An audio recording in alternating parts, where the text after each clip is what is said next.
በዚህ ደሴት ላይ የሚኖሩት ኃይለኛ ወንጀለኞች ናቸው። በድምሩ ከ12 በላይ የሆኑ ሀገሮች ዜጎቻቸውን ለመጠበቅ ሲሉ ኃይለኛ የሆኑ ወንጀለኞችን ወደዚህ ቦታ ይልካሉ። ታዲያ ደሴቱ ዙሪያውን ስለሚጠበቅ እስረኞች በነፃነት እዚህ ውስጥ የፈለጉትን ማድረግ ቢችሉም ከዚህ ግን መውጣት አይቻልም። ፊልሙም ይሄንን ተከትሎ አንድ እናትና ልጅ ከነዚህ ወንጀለኞች ለማምለጥ ሲሞክሩ ያሳየናል። ወንጀለኞቹ እዚህ ውስጥ እስካሉ ድረስ የፈለጉትን ማድረግ ይችላሉ። በአሁኑ ሰዓትም ሞሊ የተባለችን እናት ጂን ከተባለች ልጇ ጋር ይዘው በጭካኔ ለመግደል እያሳደዷት ነው። ሞሊም የራሷንና የልጇን ሕይወት ለመታደግ ስትል በተደጋጋሚ ሰዎቹን በቀስት ስትወጋቸው ነበር። በሚያሳዝን ሁኔታ ግን ሰዎቹ በቁጥር ብዙ ስለሆኑ አብዛኛዎቹን በቀስት ብትወጋም እስከመጨረሻ ግን ለማምለጥ አልቻለችም። በአሁኑ ሰዓትም እነዚህ ጨካኝ ሰዎች ሞሊና ጂንን በእጃቸው ማስገባት ችለዋል። በሌላ በኩል እነዚህ ጨካኞች እናትና ልጅን ይዘው እያሰቃዩ በነበረ ሰዓት አዲስ እስረኛ ወደዚህ ቦታ መጥቷል። ይህ ሰው ኪም የሚባል ሲሆን ከተማ ላይ በነበረው ህይወቱ ደግሞ አደገኛ ፖሊስ ነበር።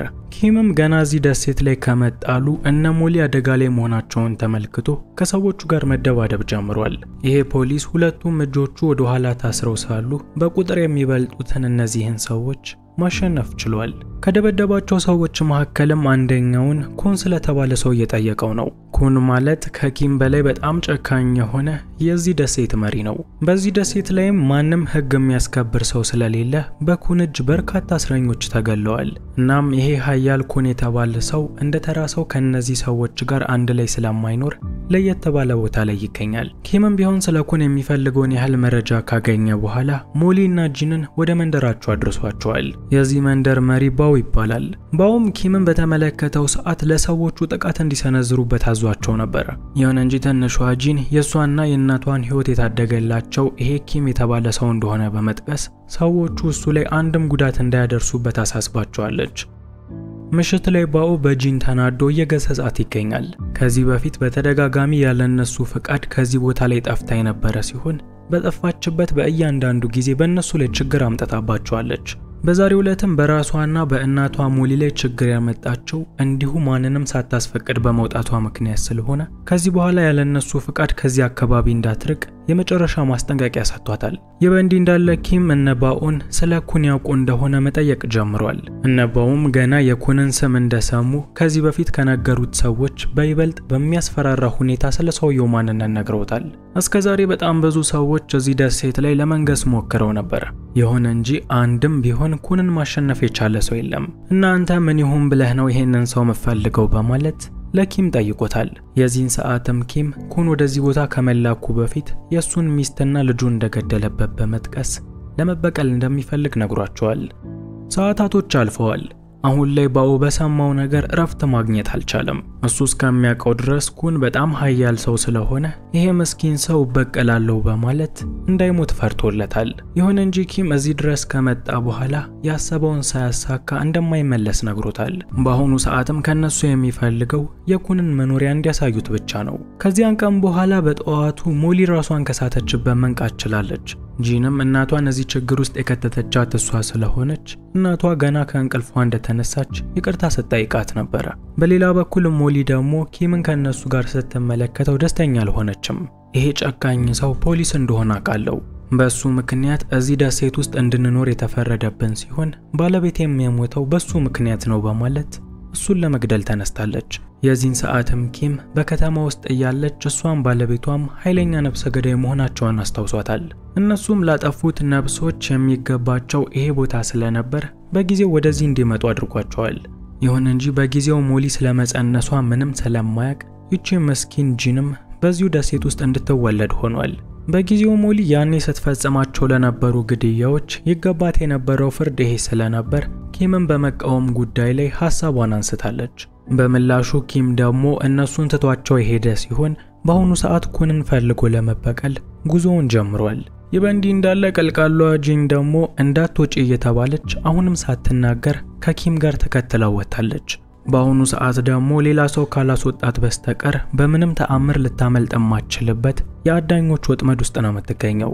ኪምም ከወጥመድ ውስጥ እንደማያወጣት በመናገር ከቦታው ላይ ሊለቅ በነበረ ሰዓት የኩንን ቤት እንደምታሳየው ቃል በመግባት እንዲያስወጣት አድርጓለች። በጉዟቸው ላይ ጂን ለኪም ስለ አባቷ ታሪክ እየነገረችው ነበር። አባቷ እዚህ ደሴት ላይ ከነበሩ ኃያል ሰዎች መካከል አንደኛው ነበር። ምንም እንኳን አባቷ በደሴት ውስጥ ኃያል ሰው የነበረ ቢሆንም ክፉ ሰው ግን አልነበረም። በጊዜው ደግሞ ኩን በሁሉም ሰዎች መፈራትና ከፍተኛ ስልጣን ላይ መቀመጥ ይፈልግ ነበር። በዚህም ምክንያት በሁሉም ሰዎች የሚወደደውን ኃያሉን መሪ የጂንን አባት ገሎታል።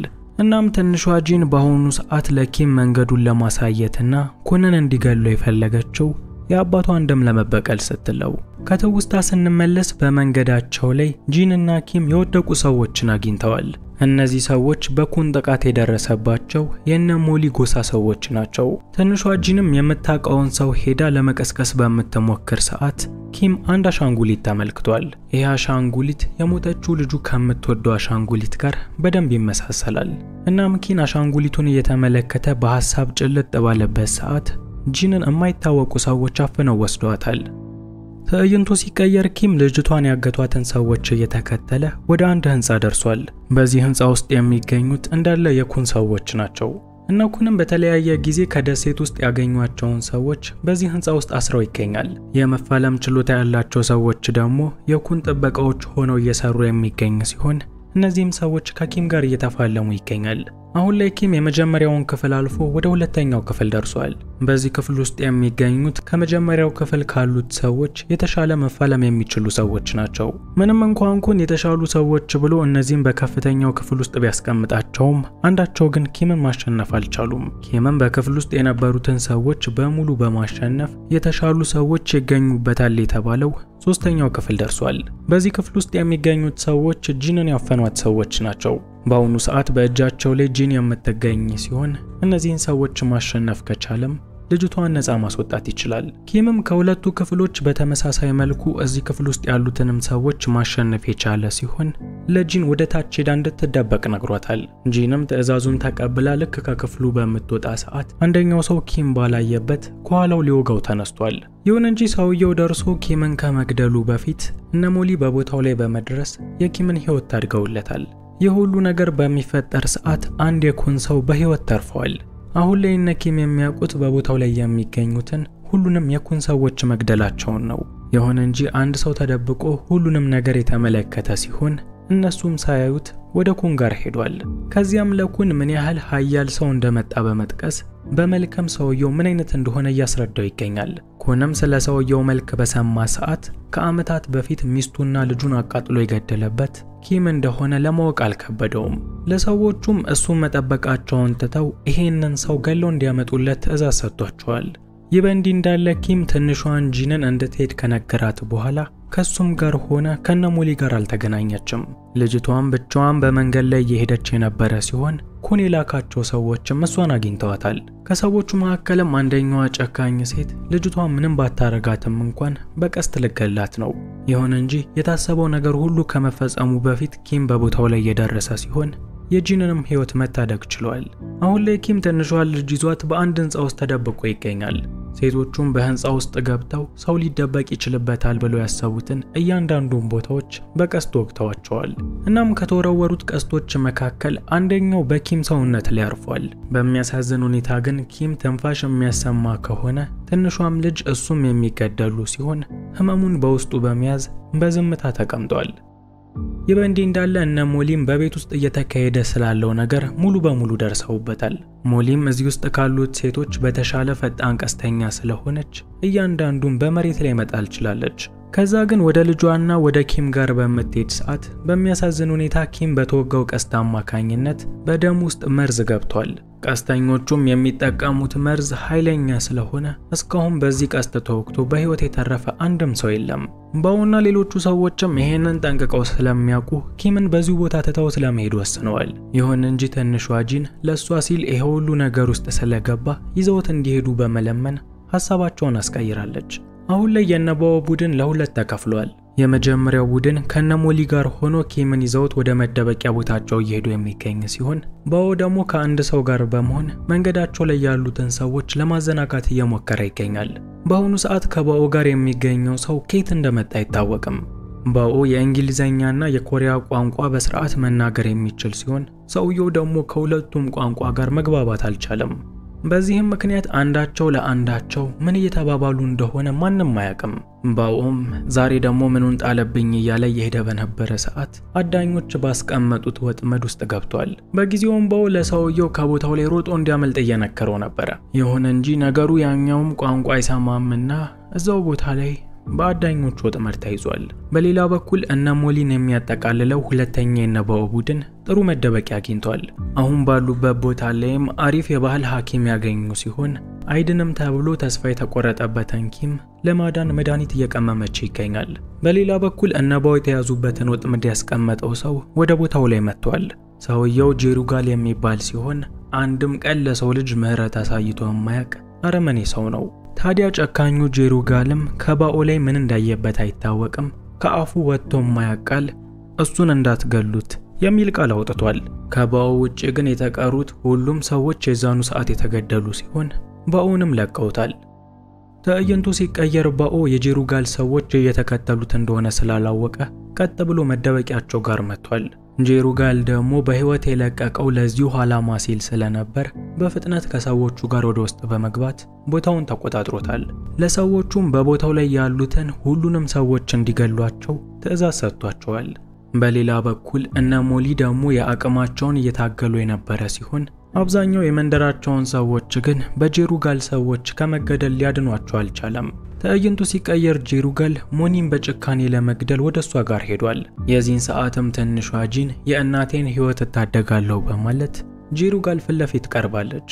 ይህንን የተመለከተችው ሞሊም የኔንና የልጄን ህይወት ለመታደግ ስል መፋለም አለብኝ በማለት በድጋሚ ለመፋለም ሞክራ ነበር። ይሁን እንጂ ቀድሞውኑ ሰውነቷ ተዳክሞ ስለነበር ጄሩጋልን ማሸነፍ አልቻለችም። ይህንን የተመለከተው ባኦም ከተደበቀበት በመውጣት ጄሩጋልን ለመግደል ሞክሮ ነበር። ይሁን እንጂ የሱም ሙከራ ልክ እንደ ሞሊ ያልተሳካ ሙከራ ሆኖ ቀርቷል። በሌላ በኩል ኪም የሁሉ ነገር በሚፈጠር ሰዓት ራሱን ስቶ ነበር። በአሁኑ ሰዓት ግን ሴትዮዋ የሰጠችው መድኃኒት ሙሉ ለሙሉ የሰራለት ሲሆን መርዙንም ከደም ውስጥ ማውጣት ችሏል። እስካሁንም ያለኛ ማንም የለም ብለው የመንደሪቷን ሰዎች ሲገሉ የነበሩትን የጄሩጋል ሰዎችን በቀላሉ ማሸነፍ ችሏል። ከዛም የነዚህ ሁሉ ሰዎች ዋና መሪ ሆኖ ጄሩጋልንም ፊት ለፊት የተጋፈጠው ሲሆን ባልጠበቀው ሁኔታ ጄሩጋልን ደካማ ሆኖ አግኝቶት በቀላሉ አሸንፎታል። በሌላ በኩል ለጄሩጋል ቀኝ እጅ ሆኖ የሚሰራለት ሰው እስካሁን በህይወት ይገኛል። ሰውየውም ምናልባት ካሸነፍኩት በማለት ከኪም ጋር ሲፋለም የቆየ ቢሆንም ማሸነፍ ግን ፍጹም የማይታሰብ ነው። አሁን ላይ የነባኦ ጎሳዎች በሙሉ ሞተው በህይወት የቀሩት ሞሊና ጂን ብቻ ናቸው። ኪምም በነካ እጄ ኩንን መጨረስ አለብኝ በማለት እሱ የሚገኝበት ቦታ ድረስ ሄዷል። በቦታው ላይም ኩን አብዛኛዎቹን ሰዎች እሱን ፈልገው እንዲያመጡት ልኳቸው ስለነበር ኪም የተወሰኑ ሰዎችን ብቻ ነው የተፋለመው። ከዛም ከኩን ጋር ፊት ለፊት የተገናኙ ሲሆን ሰዎቹም የአመታት ቂም እንዳለባቸው እርስ በእርስ ተማምነዋል። በአሁኑ ሰዓትም በሁለታችን መካከል ፍልሚያ ተደርጎ ሁለታችንም በቀላችንን መውሰድ እንችላለን በማለት ሁለቱም መፋለም ጀምረዋል። ኪም እስካሁን ሲሰማ ሁሉም ሰዎች ኩንን ኃያልና የሚፈራ ሰው አድርገው ሲነግሩት ነበር። በአሁኑ ሰዓት ግን ኩን ከገነባው የሐሰት ስም በላይ የሱ እውነትና በቀል በውስጡ ስለሚገኝ በቀላሉ ማሸነፍ ችሏል። በፊልሙ የመጨረሻ ትዕይንት ላይም በግፍ የተገደሉበትን የሚስቱና የልጁን ፎቶ እየተመለከተ በዚሁ ቦታ ከሞሊና ከጂን ጋር እነሱን ተክቶ ለመኖር ወስኗል። ፊልሙ እዚህ ጋር ያበቃል። ፊልሙ ከተመቻችሁ ላይክ አድርጉት። ለቻናላችን አዲስ የሆናችሁ ሰዎች ደግሞ በሌላ ጊዜ እንደዚህ ያሉ ምርጥ ፊልሞችን ለማግኘት ቻናሉን ሰብስክራይብ በማድረግና የደወሉን በተን በመጫን ቤተሰብ መሆን ትችላላችሁ።